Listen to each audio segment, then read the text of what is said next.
नमस्कार बंधुगण। भारतीय क्रिकेट दल आउ एक रोमांचकर T20 सीरीज पर प्रस्तुत। आसंता जिम्बाब्वे गस्त टीम इंडिया 3टी T20 मैच खेल। यह सीरीज केवल गोटे साधारण द्विपाक्षिक सीरीज नुहे बरं युव खेलाड़ी निज दक्षता प्रमाण करिवार आउ एक बड़ सुजोग। यह दृष्टि रखी बीसीसीआई घोषणा करिछि 15 सदस्य भारतीय दल। तेबे दल में एमती किसी बड़ निष्पत्ति नि जहां नहीं समग्र क्रिकेट जगत में चर्चा जोर धरी।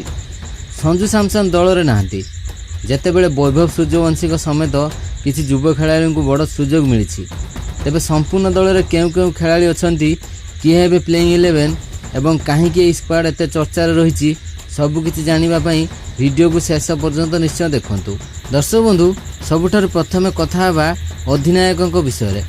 एथर टीम नेतृत्व दायित्व मिली श्रेयस अय्यर को। मध्यक्रम बैटिंग सहित अधिनायकत्व टीम गुरुत्वपूर्ण हेबो। ओपनिंग अभिषेक शर्मा एवं वैभव सूर्यवंशी उपर समस्त नजर रहिबो। मिडिल ऑर्डर रे तिलक वर्मा, रिंकू सिंह एवं श्रेयस अय्यर दल को मजबूत करिवे। शेष ओवर रे द्रुत रन करिबारे रिंकू सिंह को भूमिका बहुत गुरुत्वपूर्ण हेबो। विकेट कीपर भावे प्रभसिमरन सिंह एवं ईशान किशन को सुजोग मिली। उभय आक्रमणात्मक बैटिंग परिचित। ऑलराउंडर विभाग में शिवम दुबे, अक्षर पटेल एवं वाशिंगटन सुंदर सामिल कराई। बैटिंग और बोलिंग दुईटी विभाग में एमाने दल को संतुलन देवे। बोलिंग विभाग में हर्षदीप सिंह, हर्षित राणा, यश ठाकुर, वरुण चक्रवर्ती और अशोक शर्मा को स्थान मिली।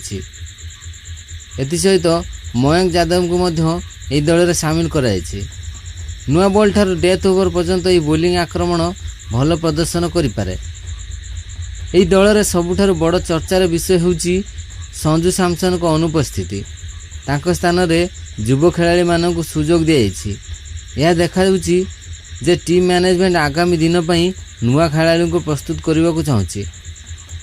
तेबे बंधुगण, यह थिला जिम्बाब्वे सीरीज घोषित भारतीय दल।